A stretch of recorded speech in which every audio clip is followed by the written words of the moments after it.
Halo, selamat siang teman-teman. Kembali lagi di channel YouTube D3 Pajak 526. Kali ini saya Niwe Adliardianti dan teman saya Christian Brima Surbakti akan menjelaskan tentang bab 1, yaitu pengantar pendidikan Pancasila. Selamat menyaksikan.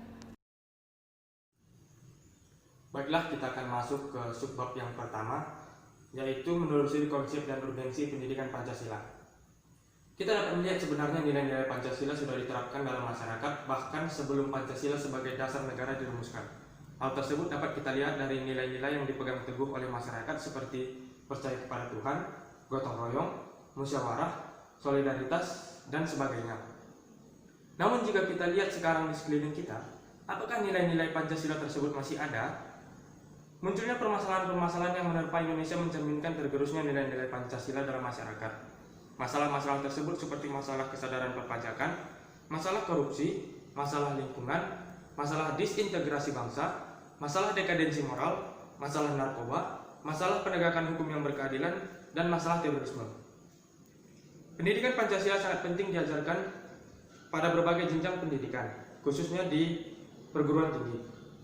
Urgensi pendidikan Pancasila di perguruan tinggi yaitu agar mahasiswa tidak tercerabut dari akar budayanya sendiri, agar mahasiswa memiliki pedoman dalam kehidupan sehari-hari sesuai dengan nilai-nilai Pancasila, dapat memperkokoh jiwa kebangsaan mahasiswa, dan agar tidak terpengaruh oleh paham-paham asing yang negatif. Kemudian kita bertanya, apakah yang dimaksud dengan pendidikan Pancasila? Mata kuliah pendidikan Pancasila adalah usaha sadar dan terencana untuk mewujudkan suasana belajar dan proses pembelajaran agar mahasiswa secara aktif mengembangkan potensi dirinya, sehingga mahasiswa mampu memberikan kontribusi dalam bermasyarakat berdasarkan nilai-nilai Pancasila. Terus, apa itu visi misi mata kuliah pendidikan Pancasila? Visinya itu yaitu terwujudnya kepribadian sivitas akademika yang bersumber pada nilai-nilai Pancasila. Sedangkan misinya yaitu mengembangkan potensi akademik peserta didik, menyiapkan peserta didik untuk hidup dan berkehidupan bermasyarakat, membangun budaya berpancasila sebagai salah satu determinasi kehidupan, dan mengkaji serta mengembangkan pendidikan Pancasila sebagai sistem pengetahuan yang terintegrasi. Nah, mengapa harus ada pendidikan Pancasila di perguruan tinggi? Pendidikan Pancasila sangat diperlukan untuk membentuk karakter yang profesional dan bermoral. Maka dari itu, pemerintah telah mengupayakan agar pendidikan Pancasila ini tetap diselenggarakan di perguruan tinggi. Memperkuat Pancasila sebagai dasar falsafah negara. Yang kedua, memberikan pemahaman atas nilai-nilai Pancasila. Yang ketiga, mempersiapkan mahasiswa agar mampu menganalisis kehidupan bermasyarakat sesuai dengan nilai-nilai Pancasila. Dan yang keempat, membentuk sikap mental yang mampu mengapresiasi nilai-nilai Pancasila. Sejarah mempunyai fungsi penting dalam membangun kehidupan bangsa dengan lebih bijaksana. Hal ini sesuai dengan ungkapan seorang filsuf Yunani, yaitu Historia Vitae Magistra, yang artinya sejarah memberikan kearifan. Kemudian sumber sosiologis. Melalui pendekatan sosiologis diharapkan mampu menyikapi permasalahan sosial. Yang ketiga yaitu sumber yuridis. Pendekatan yuridis ini dalam rangka menegakkan undang-undang yang merupakan salah satu kewajiban negara yang sangat penting. Dan yang terakhir yaitu sumber politis. Melalui pendekatan politis diharapkan mampu memformalisasikan saran tentang upaya mewujudkan kehidupan politik yang sesuai dengan nilai-nilai Pancasila. Selanjutnya yaitu dinamika pendidikan Pancasila. Secara historis, pembudayaan atau pewarisan nilai-nilai Pancasila telah dilaksanakan secara konsisten sejak zaman kemerdekaan hingga sekarang. Namun beda saja bentuk dan juga intensitas penyampaiannya, baik dari pidato-pidato tokoh-tokoh bangsa sampai TAP MPR. Contohnya yaitu TAP MPR mengenai pedoman penghayatan dan pengamalan Pancasila atau P4 atau disebut juga Eka Prasetya Pancakarsa yang kemudian menjadi salah satu sumber pokok materi pendidikan Pancasila. Diperkuat lagi dengan adanya TAP MPR tahun 1988 tentang GBHN dan juga mewajibkan pendidikan Pancasila untuk seluruh perguruan tinggi di Indonesia melalui beberapa SK Dirjen Dikti.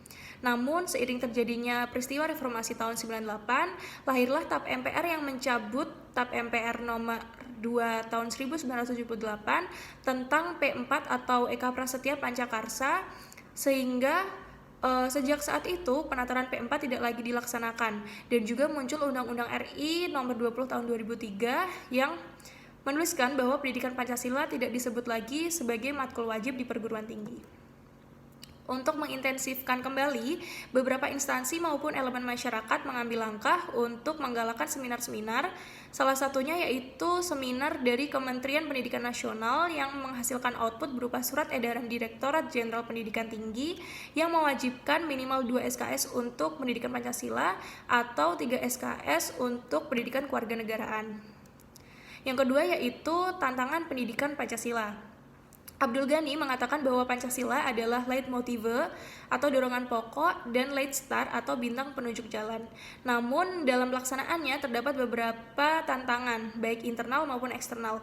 Tantangan internal contohnya adalah ketersediaan sumber daya dan spesialisasi program studi yang makin tajam yang menyebabkan mahasiswa lebih memilih untuk mempelajari mata kuliah yang spesifik terhadap program studinya dibandingkan dengan mata kuliah pendidikan Pancasila. Kemudian tantangan eksternal contohnya yaitu krisis teladan dari para elit politik dan maraknya gaya hidup hedonistik di dalam masyarakat. Kita juga bisa melihat tantangan pendidikan Pancasila melalui pidato beberapa Presiden Republik Indonesia, contohnya yaitu pidato B.J. Habibie yang menerangkan bahwa reformasi 1998 seolah melenyapkan Pancasila karena kehidupan bangsa Indonesia semakin hiruk-pikuk dengan demokrasi dan kebebasan berpolitik. Kemudian untuk yang kedua yaitu contohnya pidato dari Ibu Megawati Soekarno Putri.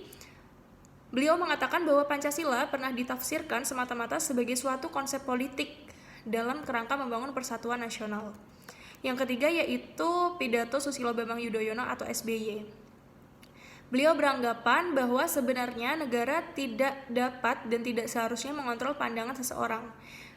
We cannot and we shouldn't control the mind of the people. Namun apabila sudah dimanifestasikan dalam tindakan nyata yang bertentangan dengan konstitusi, undang-undang dan aturan hukum, maka negara wajib untuk mencegah dan juga menindaknya.